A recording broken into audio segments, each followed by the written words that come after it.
샬롬, 오늘의 설교 제목은 이웃을 사랑해요입니다.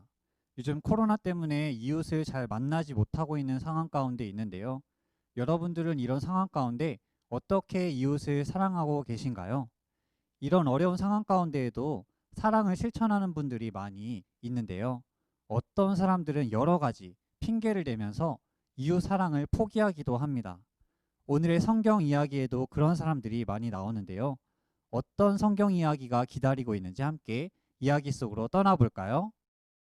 한 율법 교사가 예수님이 성경을 잘 알고 있는지 시험하고 또 자신의 성경 지식을 자랑하려고 예수님께 영원한 생명을 얻으려면 어떻게 해야 되는지 물어봤어요. 그러자 예수님은 율법에 어떻게 기록되어 있는지 율법학자에게 물어봤고, 율법학자는 목숨을 다해 하나님을 사랑하고 자신을 사랑하는 것 같이 이웃을 사랑해야 한다고 대답을 했습니다. 그러자 예수님께서 너의 대답이 맞다. 하나님을 사랑하고 이웃을 사랑하며 살라, 이렇게 말씀을 하셨습니다. 율법학자는 또 칭찬을 받으려고 그러면 내 이웃이 누구입니까? 이렇게 예수님께 물어봤다는 거예요.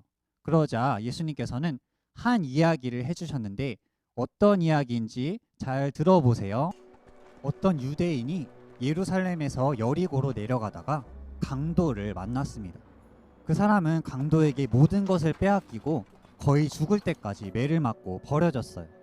이때 하나님께 예배를 드리는 제사장이 그곳을 지나가게 되었습니다. 제사장은 어떤 사람이죠? 하나님께 예배를 드릴 때 예배를 주관하는 사람이에요. 율법을 잘 알고 또 잘 지키고 또 하나님을 믿는다는 사람이니까 당연히 어려움에 처한 이웃도 사랑으로 돌보는 게 맞겠죠. 그런데 제사장은 자신도 강도를 만날지도 모른다는 생각도 들었고 또 시체를 만지면 안 된다는 그 율법을 생각하면서 그 사람을 내버려 두고 떠나갔어요. 이번에는 레위인이 그 길을 지나가게 되었습니다. 레위인은 어떤 사람이죠? 레위인도 제사장처럼 성전에서 하나님을 섬기는 사람이에요. 이들도 하나님을 잘 믿는다고 말하는 사람이라는 거죠. 그런데 이 레위인도 제사장처럼 여러 가지 핑계를 생각하며 도와주지 않고 그 자리를 떠나게 되었다는 것입니다. 이제 마지막으로 사마리아인이 그 길을 지나가게 되었습니다. 사마리아인은 어떤 사람일까요? 사마리아인은 유대인들이 엄청 싫어하는 사람이에요. 왜냐하면 유대인들은 외국인들과 결혼하지 않으면서 전통을 잘 지켰는데 사마리아인들은 외국인들과 결혼해서 피가 섞였기 때문에 불결하다고 생각한 것입니다. 그래서 유대인들은 사마리아인들을 개나 돼지처럼 생각했다는 거예요. 이렇게 유대인이 원수처럼 미워하고 또 이웃이라고 생각하지 않는 그 사마리아인이 다쳐서 누워있는 유대인을 만나게 된 것입니다. 여기서 퀴즈입니다. 사마리아인이 다친 유대인을 보고 어떻게 생각했을까요? 1번, 우리를 개처럼 생각하더니 아주 잘 됐다. 빨리 지나가야지. 2번, 헉, 어떡해. 너무 많이 다쳤는데 도와줘야겠다. 정답은 몇 번일까요? 정답은 2번입니다.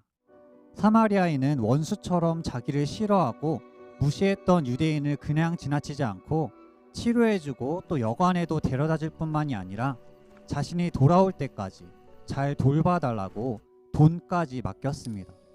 보통 친절을 베푼 것이 아니라 자신이 할 수 있는 최고의 친절을 베푼 것입니다. 이렇게 이야기를 마치시면서 예수님은 아까 율법교사가 물어봤던 질문처럼 이렇게 물어보십니다. 누가 강도 만난 자의 이웃이 되겠느냐? 율법교사는 사마리아인이라고 대답하면 되었는데 그 대답을 할 때에도 사마리아인이 너무 싫어서 자비를 베푼 자입니다 라고 말하며 사마리아인을 인정하지 않았습니다. 예수님께서는 율법교사에게 가서 너도 이와 같이 행하라, 이렇게 말씀하셨습니다. 오늘의 이야기에 나온 제사장, 레위인, 사마리아인 중에 누가 우리의 모습과 비슷한가요? 제사장과 레위인은 율법을 잘 알고 있는 사람이었고 겉으로 보기에 하나님을 잘 믿는 것처럼 보이는 사람입니다. 그리고 율법의 핵심이 하나님을 사랑하고 이웃을 사랑하는 것이라는 것도 다 알고 있었습니다. 그런데 그들은 알고 있는 대로 행동했을까요? 아니었다는 거죠. 그들의 삶에서 이웃을 사랑하는 모습이 보이지가 않았다는 거예요. 그들은 겉으로는 하나님을 잘 믿고 또 이웃을 사랑하는 것처럼 말하지만 성전 앞에서 남몰래 제사에 드릴 제물들을 사고 팔며 이웃에게 피해를 주고 자신의 이익을 챙겼다는 것입니다. 그리고 누가복음 11장에 보면 예수님께 질문했던 율법학자도 이웃을 사랑하지 않았음을 보게 됩니다. 그는 성경 선생으로 열심히 성경을 연구하고 가르쳤습니다. 그런데 올바른 신앙생활을 하려는 사람들에게 율법을 강요하며 또 하나님 나라에 들어가는 것을 막았고, 율법학자들이 자신이 만든 법을 지키라고 억지로 무거운 짐을 지게 하면서 정작 자신들은 그 법을 지키지도 않으며 이웃을 괴롭혔다는 것입니다.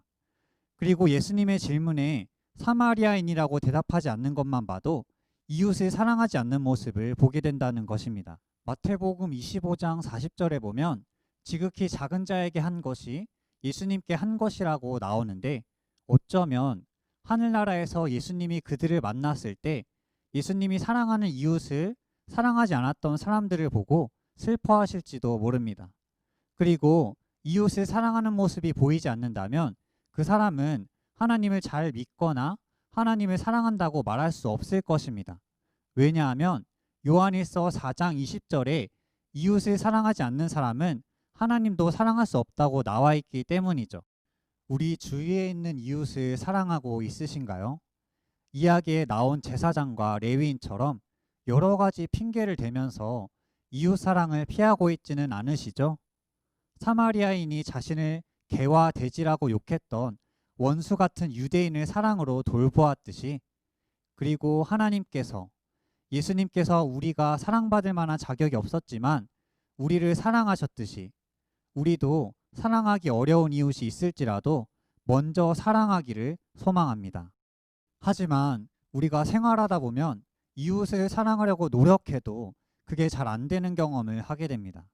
그럴 때마다 조건 없이 사랑하시는 그 예수님의 마음을 우리에게도 부어달라고 기도하며 하나님의 도우심을 구하고 우리의 모습 가운데 예수님을 닮아가는 모습이 나타나게 되기를 소망합니다. 그리고 예수님께서 율법교사에게 가서 너도 이와 같이 하라 이렇게 말씀하셨듯이 지식으로만 아는 것이 아니라 그 이웃을 위해 내가 어떤 것을 할 수 있을지 고민하고 기도하며 실제적으로 도움을 주는 우리 모두가 되었으면 좋겠습니다. 오늘은 이따가 2부 순서로 여러분들이 기다리는 사랑부 보이는 라디오 사보라가 진행되는데요. 선생님들이 학생들에게 사랑을 전하고 그 사랑을 받은 학생들이 예수님을 모르는 이웃에게 예수님의 사랑을 전하는 시간입니다. 우리가 이웃을 사랑하며 여러 가지 도움을 줄 수 있고 그들의 필요를 채울 수 있지만 그들에게 가장 큰 선물은 무엇일까요? 바로 예수님을 소개해드리는 것입니다. 아무리 육체적으로 채워져도 그들 안에 영적인 문제가 해결되지 않는다면 계속해서 채워지지 않는 갈급함 속에서 살아갈 수밖에 없고 또 구원도 경험할 수 없기 때문입니다. 우리가 이웃 사랑을 실천하면서 실제적인 도움을 주는 것도 중요하지만 가장 귀한 선물인 예수님을 소개하는 우리 모두가 되기를 소망합니다.